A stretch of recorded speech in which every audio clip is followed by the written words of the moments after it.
How's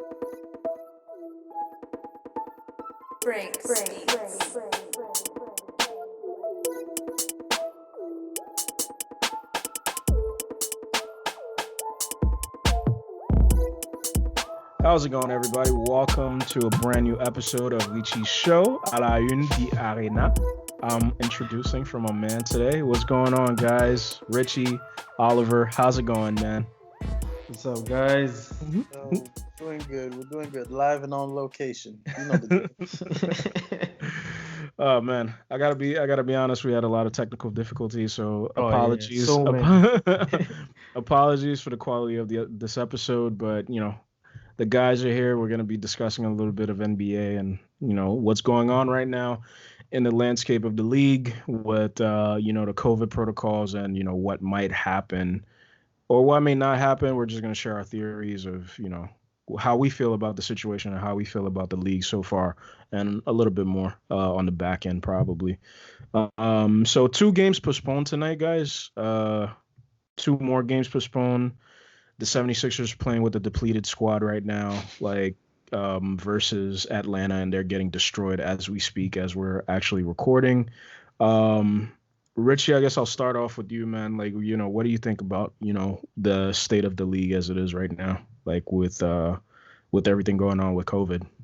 Yeah, with this recent outbreak, and like you're mentioning, couple teams like the Sixers having to play with the reserved. So it's kind of hard on Doc. It's kind of hard on a lot of teams, and a lot of players are playing more minutes because if you're healthy, it means you're gonna be more in the court. Because I saw one game. Is it Sixers that they only had 2 benches players that was playing, or 3? Yeah, 7-man rotation. Yeah. I think 2 teams played like that already. I think Houston ended up having to play like that as well. That right now.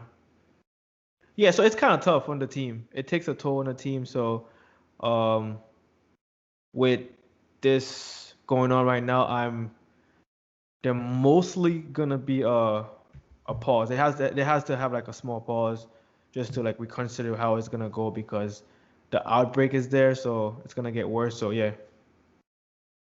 I think, those are some valid points. I'm gonna go the positive side. You look at a lot of young players coming into the league that probably wouldn't have gotten an opportunity to play, that now might be having that opportunity because of how unfortunate things are. But there's that next man up mentality where from day to day you don't know, and that's where the unpredictability of this season. Well, we knew this coming in. We knew it was going to be like this type of season. So I think there's that. But I think also what we were just discussing before is the NBA doing a disfavor by quote unquote weakening their product or not giving that full product on a night to night basis? If I don't know that I'm going to have, if I'm expecting Philadelphia versus Boston to be a good game, but then you tell me that Philadelphia has 7 players that they could dress, and I don't know until game time, how does that affect the landscape of everything? We're talking about gambling. We're talking about all these exactly are coming into it, So I think it's unpredictable. I think for young players who get the opportunity to play, it's a great thing for them. I think for all the teams that were not expected to win a championship, I think it's a good opportunity for them to test their depth. Yep. Right. But for sure, definitely unpredictable season. For me on my end, I kind of agree with you, Oliver. I know for sure that, there's a PR team, working on that spin right now. This is, next man up mentality, players getting an opportunity to actually shine on the biggest stage. But there's also this side of, I'm looking at it as Philadelphia was arguably the best team in the league as before they got hit with the COVID protocols. If we're gonna be honest, they were the number 1 seed in the league. The Lakers are are still there, but record wise and they were 7-1. And playing Philadelphia was the best team. Now we're watching them back to on 2 nights back to back. They're just getting decimated. They're getting destroyed because they're playing guys like guys that we never even heard of, like like like guys we never even heard of, man, like that are playing basketball for them with a 7-man rotation. So that's very difficult. And like, like we brought up the points of like, gambling is affected, the product, TV wise is affected as well. Like viewership is going to be affected. Um, because like, who wants to watch that at the end of the day? Like they're losing by 30 right now, if I'm not mistaken. Do I want to Let tune me into check a that. game like that? Like Yeah. it's like no, I don't really want to tune into a game like that. And that's why I was like, we kind of knew this, but at the same time, for me, I think I was a little bit ignorant about like, how the schedule was going to be stacked up.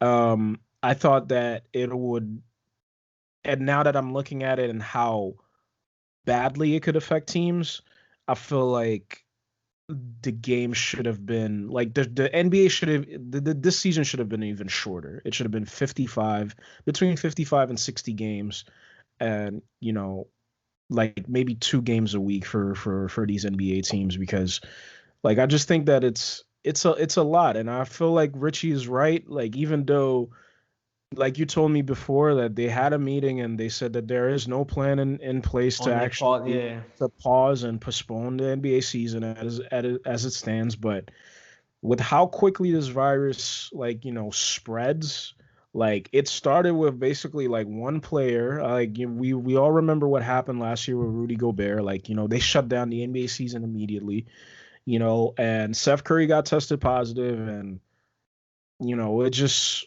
like it went from like 0 cases in the NBA to like postponed games, teams being depleted, and like, now we're talking about like, is the NBA season in jeopardy? So, I'd like to know your thoughts about like, what's the best approach for like for them at the moment? What are some things that you think that they could do to actually, keep the season going, like, and not not have the product be as damaged as it is right now as we're looking at it.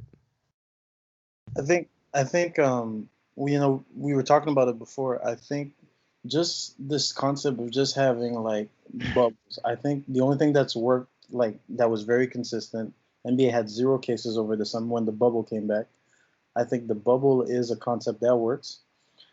How they would do it, I don't know, but like just being able to have like we're talking divisional bubbles, right? Maybe something where um, we have divisions playing amongst each other, and then they have that 2 week break, and then while during that 2 week break, another couple divisions are playing, just to keep the consistency of the NBA going, right? But I think, man, it's unprecedented times. We're not, like I said, For sure. we're not experts, but I think like there has to be a bubble at somewhere, and I think that would be At the some point. best way. At some there has there has to. What do you And think, it says, Richie? sorry to cut you guys off. And then we were talking about before where, some teams have fans already in their arenas. Like I Yep. remember Utah had fans like within week one.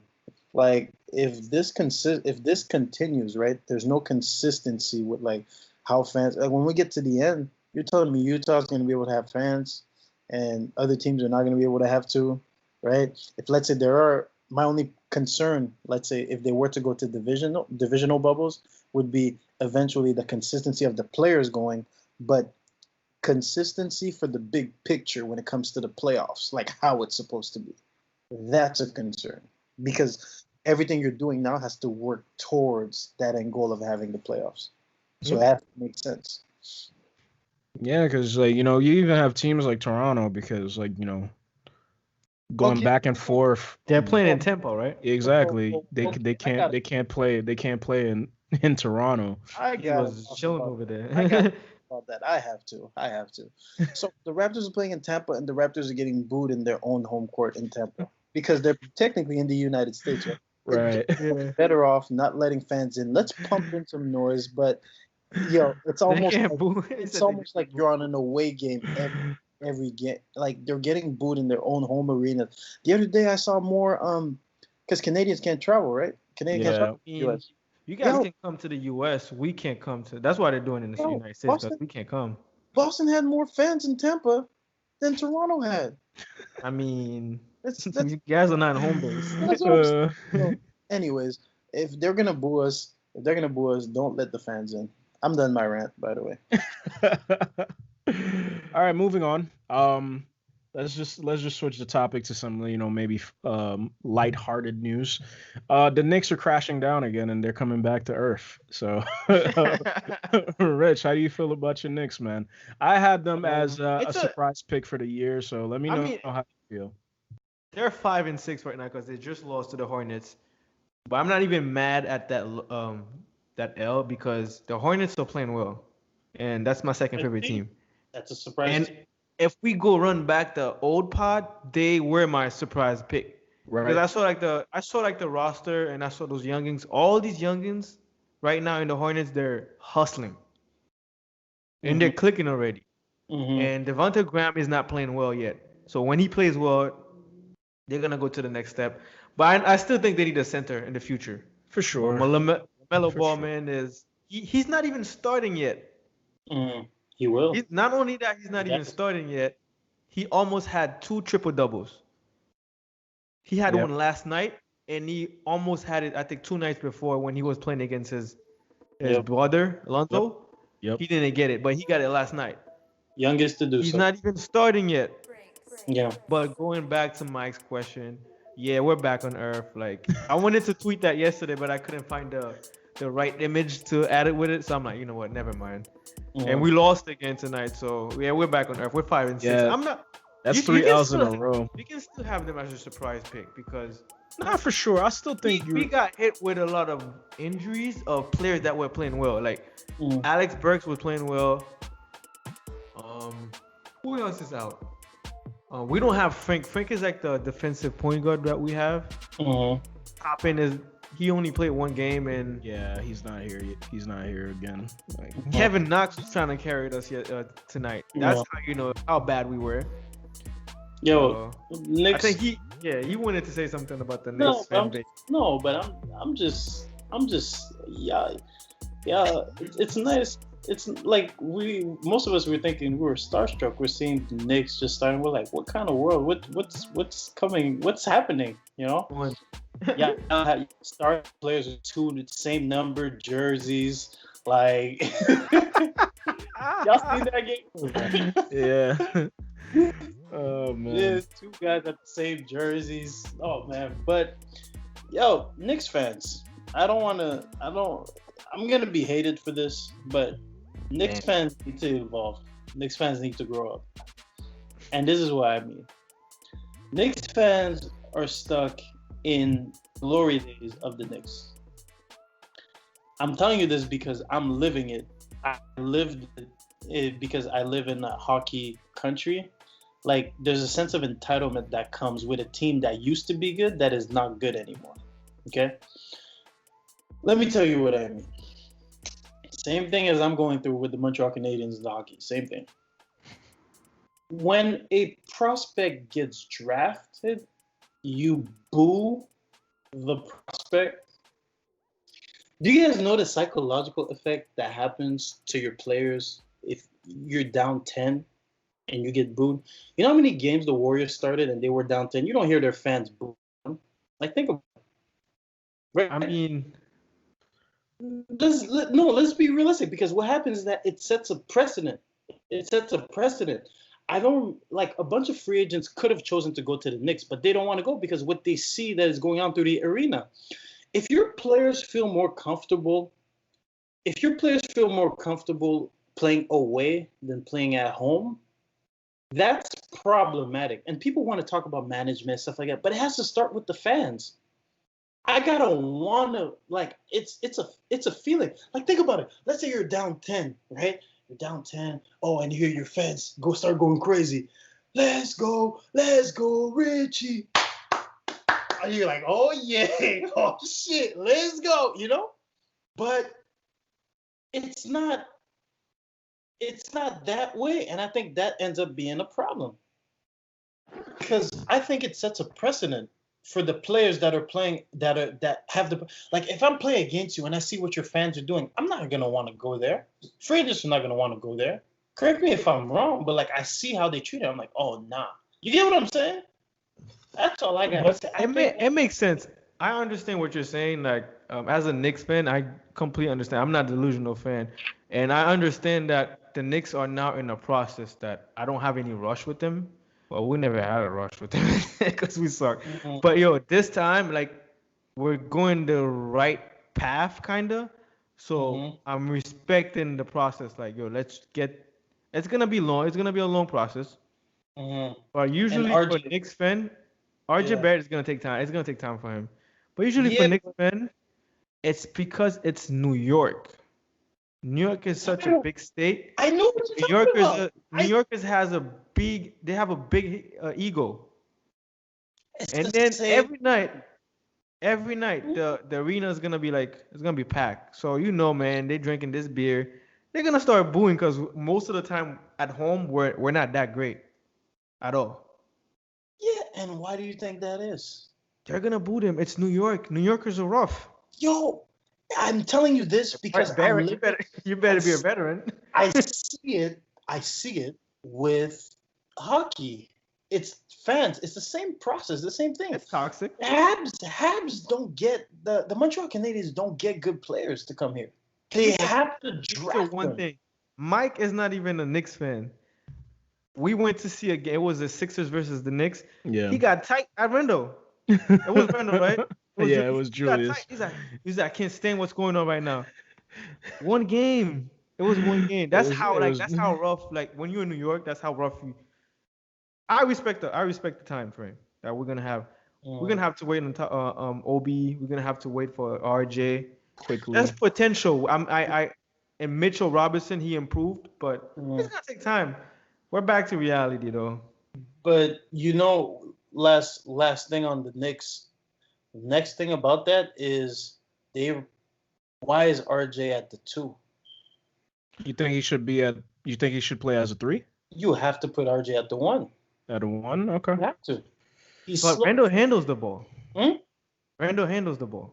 But I feel like most of the offense runs through them, honestly. RJ has to be at the 1. Because think about it. He needs to be more comfortable. RJ is still in the learn process.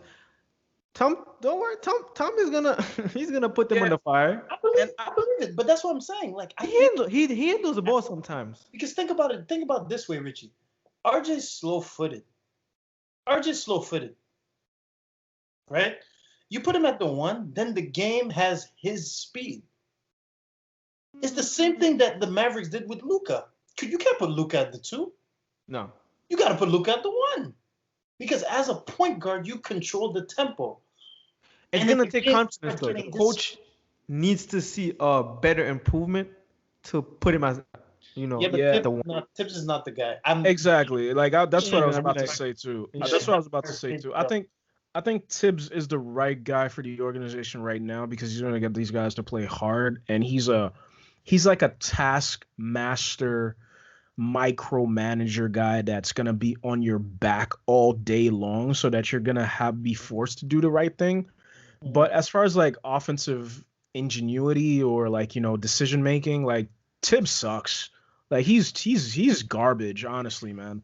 Like when he was coaching the Bulls, when we had Kyle Korver and Derrick Rose and Carlos Boozer, Luol Deng, and like his schematics were just god awful, man. Like, having him see coach offense is just like, it was just like, oh, all right, lad, we're just gonna give the ball to Derrick Rose and like let him figure it out. Like we're not. I think he's still stuck in that like 80s, 90s type of basketball because like in my honest opinion, like you have to. It's now more than ever, coaching is a big game of listening. Okay, you have to see what the players need. You have to be able to project what it is to the future. You can't just put someone at the 1 because they're the shortest ball handler you have. It's not like that anymore. It's attending to the needs of your player, putting them in those positions for them to have success. Okay, listen. If you have Dennis Smith Jr., right? If you have Dennis Smith Jr., right, and you have RJ. Dennis Smith is a scoring guard, but he's quick.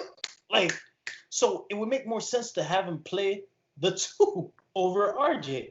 You get what I'm saying? But it's like those little things that has to happen. And that's why I think they should have kept Fizdale.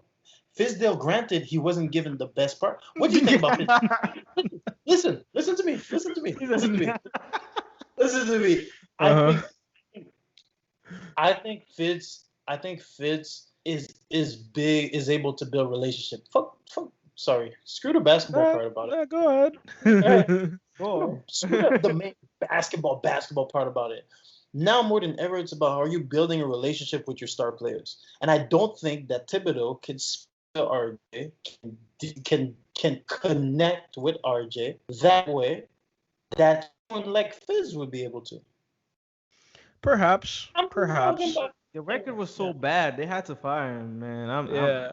Perhaps. But it's just the same thing. Like I feel like with Ty Lue, right? I was like, okay, yeah, Ty Lue could build a relationship with everybody on the Clippers, but they're still losers at the end of the day. Like, you get what I mean? Like, it's not gonna change. Like, it's not gonna change them. Like, you get what I mean? Like, I understand the relationship aspects. Like, I get it to a certain extent, for sure. But I feel like you could kind of still have a guy like that on the bench and him not necessarily have to be your head coach. Like, you get what I mean? But we'll monitor the Knicks. I still think they could be a 500 team. I this got a season. question for you guys though. Mm-hmm. Why you say you're monitoring the Knicks? I don't remember Coach O's surprise pick. How's your surprise team doing so far? My surprise team was Atlanta. Okay. It was Atlanta. Those are my teams. The teams obviously were Atlanta and Phoenix, just because the two pieces that fit, right? Okay. Like it's. I mean, Phoenix I think we all knew that Phoenix was gonna be like as soon as you drop Chris Paul in there, we knew it was gonna be a thing, right? So, yeah, those are my picks. Yeah, Atlanta. Yeah, I had picked the Knicks as a team that was going to surprise people because I feel like I still think they're going to be able to end up as a 500 team. The Atlanta Hawks unfortunately got hit with an injury as well with Bogdanovich. Yeah. Like there's a lot of teams that's being hit with injuries this season. That's one of the reasons why it's kind of my taste kind of soured for the season already. But we're gonna move on to another topic instead, and let's not be morbid. Oliver had a hot take. We haven't gotten it on the pod yet, so it's a great opportunity to have him say it on the pod. Oliver, you told me through text message that LaMelo Ball will be the face of the league in the near future. I want to know about that. I want to know. You know why I want to know? Because Hornets was my surprise pick, so I watched him a lot. Mm-hmm. And I'm watching LaMelo Ball. He's playing well. He doesn't have any. He's just playing basketball. Like he's free-minded right now, and he already have a triple-double. He holds the record. Yeah, so I'm seeing him play right now. I'm seeing him play, and then he's playing really well. He's taking the NBA pretty well. So I want to know why you picked him. Probably you saw something before I did. So let's talk about this. Let's talk about this before basketball. Let's talk about LaMelo. We have the whole LeVar situation, but if we're talking about LaMelo, the player, LaMelo before all the basketball, we add everything into it. If you look at how he plays the game, the kid has a feel. He comes into the league as a 19-year-old with pro experience already. Okay, has been used to. I'm looking at him just drain the social, the interviews. Sorry, the post games, pre games interviews. The kid knows how to talk already, right? So if we're looking at all these little aspects, like outside of him being a good basketball player, that means that is someone who is going to be marketable off of the court, right? Comes into the NBA with already like over 1 million followers. People have been following him ever since. They've always been said like he's going to be the best ball brother out of everything, right? And he's proving that is the best ball brother. He cooked Lonzo. He's the best ball brother. Now, if we're looking at basketball, right? when he steps into the game, you guys could feel it. The tempo of the game automatically switches. That means he imposes his playing style and who he is and makes everybody play his speed. And he baits other teams into playing the way that he wants to play. He's lunging on the traps. He gets his teammates. I haven't seen this in a long time. Like, this is like game. We're like already 20 games in, almost close, a little bit under 20 games in. A little bit under. Yeah, 10, 11 games. 10, 11, Yeah. 10, 11, right? Some teams have played more than other, but like we're looking at someone who's getting his teammates to set up a full court press. They're pressing like games. They're speeding the tempo of the game up. If you're looking at how he handles the pick and roll, very hard to read off the pick and roll. He's using that screen. You don't know if he's looking for that kick out, or you don't know if he's attacking the basket. Very unpredictable player. He's just showing me that he has that feel. But to me, it's just that LaMelo affects the pace of the game. He's big vertical player. There's two ways to play a game of basketball. There's vertically, up, down, when you're sprinting up the court, pushing the ball with a hit-ahead pass, right? And then once the game gets to the half court, that's where it gets horizontal. LaMelo dominates the vertical part of basketball. Dominates that. And I think that the big storylines are going to continue until he's in the MVP races. My thing was like, in a league, not to say that, you're wrong, but in a league like, where you have, you're going to have Luka, you're still going to have D-Book, you're still going to have Giannis, like, even though, there's the talk of, an international player is never going to be the face of the league, but we still have those stars. We're still gonna have AD in his prime, like when in your time frame, like he's still gonna be in his prime. Like you still think he's going to take over those guys and be the face of the league and those guys playing in Charlotte. You think that's possible for him? In Charlotte. Oh, it seems Oliver might be busy. Did you hear me, Oliver? Yeah. Yeah. He said basically playing for Charlotte, like, would that still be possible? And that's a good question.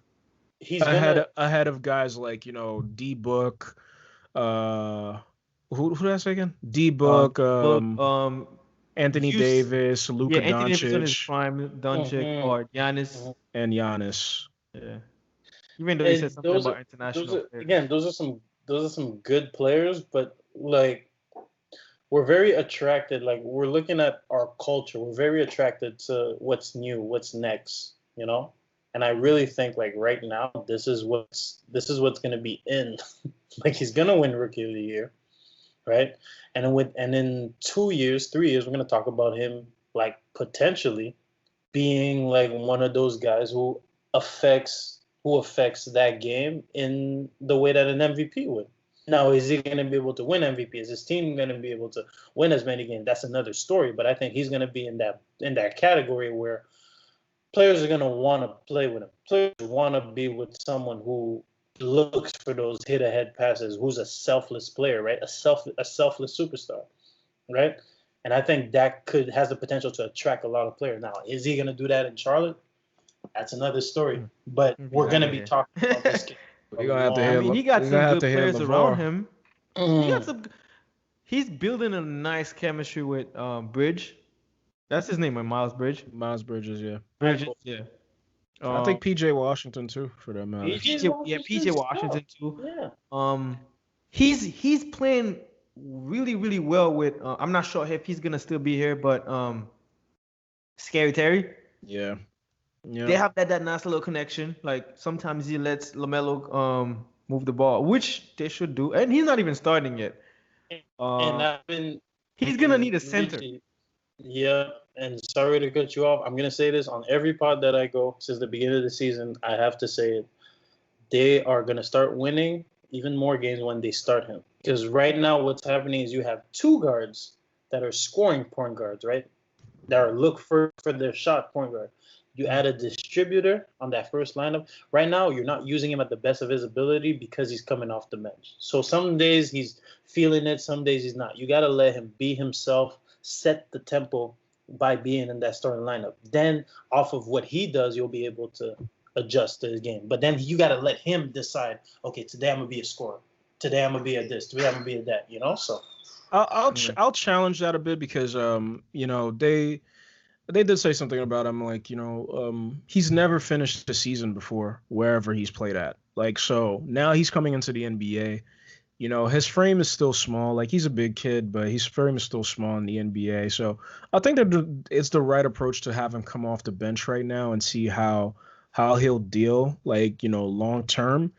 Because like they said, man, he's never finished an NBA like I'm not an NBA season, best season wherever he's played at. So he's never had to deal with, but let's not this level of competition before.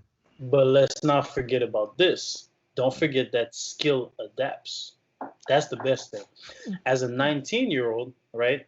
If you go into playing with the big boys, what happens is that you end up becoming a part of the big boys, right? You got to use this time. He's been playing up anyways his whole career, so like, that's why I'm not even when it comes to that, I'm not even worried. You get what I'm saying? Okay. Anything else you had in mind, Rich? Like that you wanted to touch on? No. Yeah, man, it's an unpredictable season. Where's Kyrie Irving?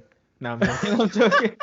I'm joking, man. I mean, it might be serious. I don't want to man. Hopefully it's not. Yeah, man, for Kyrie, but yeah. It's starting losing right now. Yeah, it's just gonna be a weird year, man. Yeah. It's gonna be a weird NBA season.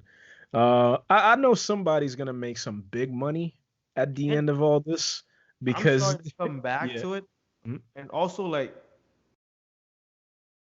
his take might be true because like I'm looking forward to see this guy play every night. So I'm wondering else myself is wondering the same thing. I want to see what he's gonna do tonight. And the kid is just like you said, he's 19.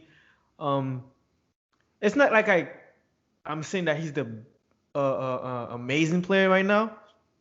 He's just intriguing he's an intriguing player. Like you're like he's exciting. The way he plays and the swagger that he adds to the game. He's like, okay, let me see how he's gonna involve his team today. Is he gonna score and stuff like that? So yeah, sorry for coming back to this. No. He's exciting. There's a lot of hype around him, and he's still playing well. Out of all the rookies, he's definitely playing the best. Yeah, because Minnesota's still gonna be Minnesota, unfortunately. Anthony Edwards, no matter how many points he puts up over there, like they're just gonna be losing a whole bunch of games, unfortunately. And I think it's the same thing for the Bulls too. I like Patrick Williams. I didn't think he was gonna be a good lottery pick, but like he's probably gonna challenge Wiseman. Yeah, it's gonna be them three. I think it's gonna be LaMelo, Patrick Williams, and Wiseman, depending on how well their teams perform. Yeah, this a shout out Tyrese Halliburton from Sacramento. Yeah, he's good too. I like him. And with the injury of Markelle Fultz, Cole Anthony's gonna have an opportunity to shine as well. Hopefully he performs well. Because Orlando was one of the better teams starting this year. And now, 2 injuries, and now their season looks like it's in shambles again, and it's really unfortunate, man. I'm just happy that Markelle got his contract before that happened, man. I'm so glad that happened, because we all know what happened with Isaiah Thomas in the past. At least he got something out of it before, and hopefully he comes back strong. Because he was really starting off the season well, man. Yeah, he was. All right. Well, with that being said, man, guys, thank you so much for for joining us on this little talk, man. It was nice. It was nice talk. Yeah. It was needed. Yeah, man. And sorry about all the difficult technical difficulties. I can't even speak anymore. All right. We got it done. Hope everybody's, through everything that we've been through last year. Hope everybody's being safe. And let's keep the talks going, guys. Thanks for having me again. All right, man. Peace.